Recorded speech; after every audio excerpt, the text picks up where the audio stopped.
स्वदेश के managing editor निकुंज जालवी हमारे साथ जुड़ चुके हैं। निकुंज सर, गुड मॉर्निंग। तो आज इसी खबर से शुरुआत करते हैं क्वेश्चनिंग का सेशन। ये जी जो सोनी की डील हुई है, इसको आप कैसे देखते हैं और ये जी के लिए कितना टर्न अराउंड हो सकता है सर? टिम्पी, देखिए, ये डील आने वाली थी। ये खबर यह बज़ मार्केट में चल रही थी और कल जो हमने जी में मूवमेंट देखा था सेकंड हाफ में, कई मीडिया फोरम्स पे, इकोनॉमिक टाइम्स में और अरिजीत वर्मन ने, कई लोगों ने कल ऑलरेडी ट्वीटिंग चालू कर दी थी ये बोल करके कि भाई लगता है जियो सोनी की डील चली जाएगी। तो दो बड़ी बातें हैं, एक तो होता है शॉर्ट टर्म और एक होता है medium to long term. Short term के अंदर could this be a case of buy the rumour and sell the news, because डिम्पी, जिस प्रकार से हमने देखा है कि जी स्टॉक की जो पोजीशनिंग थी, वो पोजीशनिंग इस डील के सेल थ्रू को लेकर के दोबारा हो चुकी थी।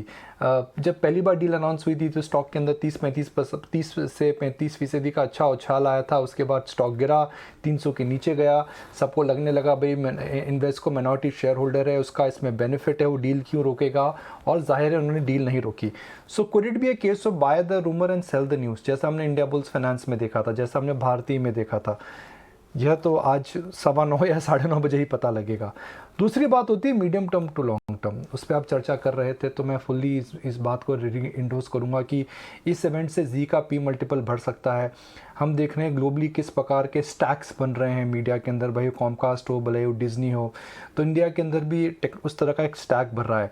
फ्यूचर ऑफ मीडिया क्या है? Content, distribution and technology overplay. अभी इस कंबाइंड एंटिटी की जो टोटल मार्केट शेयर रहेगी वह करीब 26% रहेगी। प्रॉफिट की आप बात करें तो one of the biggest media companies in terms of profit. Gaming और स्पोर्ट्स जैसे जो नीश पॉकेट्स है, जो कि हाई ग्रोथ पॉकेट्स है, वह भी जी के पोर्टफोलियो में आ जाएंगे। तो जी का जो स्टॉक था डिम्पी 2019 के बाद, वह जो पूरा डेट का इश्यू आया था, उसके बाद मासिव रूप से डी रेट हुआ था। क्या इस डील के बाद इसका पी मल्टीपल नॉर्मलाइज हो जाएगा? मेरे को लगता है होगा। तो medium term to long term re rating है। और इसके अलावा अगर मीडिया की आप बात करें डिम्पी, हम एक मीडिया कंपनी है बेनेट एंड कोलमैन, जो इंडिया की सबसे बड़ी मीडिया कंपनी है। उस डिस्क्लोजर के साथ अगर मैं बोलूँ तो आप मीडिया कंपनीज को देखिए, the combined market cap of the listed companies in India is not even $15 billion. तो क्या इतने बड़े इकॉनमी में क्या आपको मीडिया सेक्टर इस पी मल्टीपल पे मिल सकता है? The answer to that is no. तो मेरे को क्या लगता है कि पूरा का पूरा जो मीडिया सेक्टर है, it is going through a process of री रेटिंग। इसमें ज़बरदस्त री रेटिंग हुई थी, इकॉनमी में मार पड़ी थी, डिजिटल को लेकर के टेलीविज़न बिजनेस, एनालॉग बिजनेस को काफ़ी नुकसान हुआ था। मगर अब न्यूज़ मीडिया कंपनीज़ के अंदर एक भारी हिस्सा डिजिटल से आता है। तो ऐसा नहीं है कि डिजिटल के अंदर जो हो रहा है वो न्यूज़ मीडिया को, टेलीविज़न मीडिया को उसका नुकसान होगा। अब जो बुके लेवल पर वह काफ़ी चेंजेस आ रहे हैं। तो मुझे लगता है कि अगर कोई सेक्टर है जो 2022 में री रेट हो सकता है, आई थिंक मीडिया हो सकता है। ऑलराइट, मॉर्निंग निकुंज। बिल्कुल, तो मीडिया सेक्टर के लिए भी एक बड़ा पॉजिटिव स्ट्रेंथ है। और इनफैक्ट अगर हम पीछे के दिनों में ट्रेडिंग डेज में देखें भी तो media space one of the gainers भी रहा। कल रिकवरी दिखी बाजार में और मीडिया स्पेस में भी अच्छा बाउंस बैक किया और लास्ट के आवर्स में जी के स्टॉक्स में अच्छी मूवमेंट देखने मिली। लेकिन अगर डिटेल्स को और थोड़ा समझना पाए, डील्स को और समझने की कोशिश करें, क्योंकि पुनीत गोयनका बने रहेंगे सीईओ, वो एक बड़ा ऑब्जेक्शन था इन्वेस्टको को। लेकिन अब जब पुनीत गोयनका बने रहेंगे जी और इस कंबाइंड एंटिटी के बोर्ड पे अब सोनी की तरफ से भी बोर्ड ऑफ डायरेक्टर्स में नाम आ रहा है, वहां पर भी एनपी सिंह शायद शामिल होंगे। तो ओवरऑल आपको क्या लगता है कि एक बड़ा कॉन्ग्लोमरेट, एक बड़ी एंटिटी तो है ही, लेकिन ये जी के फेवर में कितना रहेगा पुनीत गोयनका का बने रहना? Priyanka, has Puneet Goenka done a good job of running Zee with the kind of cost, in this kind of an environment, margin or cost की अगर हम बात करें तो answer to that is yes. I think Zee with the library they have, with the understanding of content they have, the brand they have, the margins they have, Puneet Goenka साहब ने बेहतरीन काम करा है। सोनी मर्जर के बाद किस तरह से सिनर्जीज वो बढ़ा पाएंगे? देखिए Priyanka, not every merger is successful, मगर जो मर्जर सक्सेसफुल होते हैं और उनमें सिनर्जीज अगर आती हैं तो फिर पूरी डील की वजह से बिजनेस की कॉम्पोजिशन बदल जाती है। I really hope that this merger goes in the right direction, because synergies लगता है रहेंगी। जहाँ तक पुनीत गोयनका की हिस्सेदारी की बात है, मैं फाइन प्रिंट में पढ़ रहा हूँ, बिकॉज जब पहली बार डील आई थी तो उसमें ये स्पष्ट था कि they have an option to increase the ownership from current 5% to 20%। तो अगर अलाउड है तो एक प्रकार का ऑल भी इंडोर्समेंट है कि भाई इसकी वजह से जी के अंदर जो जो प्रमोटर की बाइंग है वो चलती रहेगी। कुल मिलाकर ये अच्छी डील है प्रियंका। आई मीन अगर मुझे एक लाइन में इसका स्पष्टीकरण करना हो तो कुल मिलाकर के अच्छी डील है। ये डील और सिनर्जीज अगर किक इन होती हैं तो मीडियम टू शॉर्ट टर्म के अंदर जी के स्टॉक के अंदर री रेटिंग ज़रूर हो सकती है। सर एक चीज़ मेरे को आपसे और पता करनी थी, एक्चुअली ये प्रॉब्लम थी जी ग्रुप में जब शुरू हुई थी और सोनी की डील की वजह भी बनी, वो था उसका डेट। क्या इस डील के बाद हम ये मान के चलें कि जी एंटरटेनमेंट में डेट वाला ज़्यादा बड़ा इशू नहीं होगा, क्योंकि इस डील के अंदर डेट का एक्विजिशंस भी इंक्लूड है? ये देखिए, वो जो डेट का इशू आया था प्रमोटर की पर्सनल बैलेंस शीट में आया था, और उस प्रमोटर की पर्सनल बैलेंस शीट में जो इशू आया था उसकी वजह से प्रमोटर ने अपने शेयर्स प्लेज करे थे।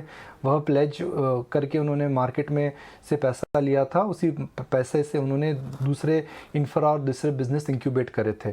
क्योंकि उनके इंफ्रा बिजनेस से तो दूसरे बिजनेस में समस्या आ गई थी, तो प्रमोटर का जो माल था या जो ओनरशिप थी वह बिकॉज वो प्लेज शेयर थे, शेयर गिरे तो वह बिक गए थे।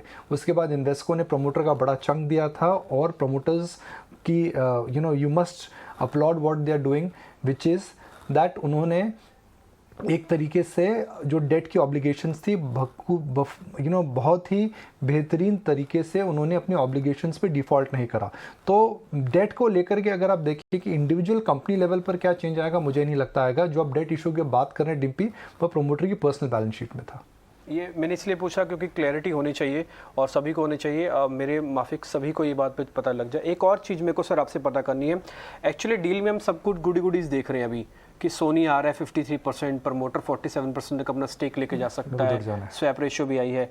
एक चीज़ आपसे और मेरे को पता करनी है, अभी चैलेंजेस क्या रहेंगे इस डील के बाद? भी कुछ तो चैलेंजेस होंगे ना जो अभी इनको इमीडिएटली फेस करने पड़ेंगे?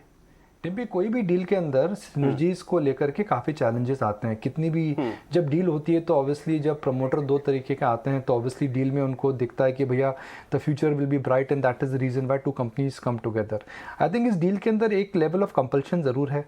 इसके अलावा एक लेवल ऑफ मैं ये बोलूँगा कि कंपल्शन इसलिए है बिकॉज अगर हम फ्यूचर ऑफ मीडिया देखें तो फ्यूचर ऑफ मीडिया के अंदर अब बड़े स्टैक्स बन रहे हैं, ऐसे स्टैक्स बन रहे हैं जिनके अंदर कॉम्प्लीमेंट्री स्किल्स होनी चाहिए, जिनके अंदर गेमिंग और स्पोर्ट्स का पोर्टफोलियो होना चाहिए। अगर आप सोनी को इंडिपेंडेंटली देखें तो सोनी इंडिपेंडेंटली कोई बहुत बड़ी छलांग नहीं लगा पा रहा था। सोनी और जी का जो कंटेंट है उसके अंदर काफ़ी ज़्यादा कॉम्प्लीमेंट्रीज़ हैं, मगर डील की सिनर्जीज़ किस प्रकार से आएंगी, डील को लेकर के किस प्रकार के रेगुलेटरी इश्यूज़ आएंगे, डील को लेकर के आप किस प्रकार के मार्केट में और किस प्रकार के चेंजेस ला सकते हैं, इस डील के बाद डिस्ट्रीब्यूशन को लेकर के क्या होगा, क्योंकि जी के डिस्ट्रीब्यूशन के भी वो हैं, जी का डिस्ट्रीब्यूशन प्लेटफॉर्म है उसमें क्या चेंजेस आएंगे। तो यह सब चीज़ें धीरे धीरे अनवील होगी।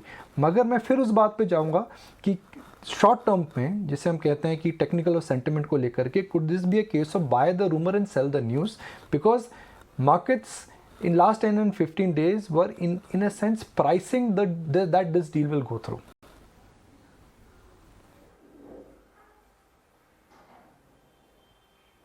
बिल्कुल। तो ये डील्स के बारे में जो पूरा एक ब्यौरा था वो भी हमने आपको दिया। निकुंज, बहुत बहुत शुक्रिया समय देने के लिए और डील पर डिटेल में डील की जो फंडामेंटल्स थे वो डिटेल में दर्शकों को समझाने के लिए बहुत बहुत शुक्रिया आपका।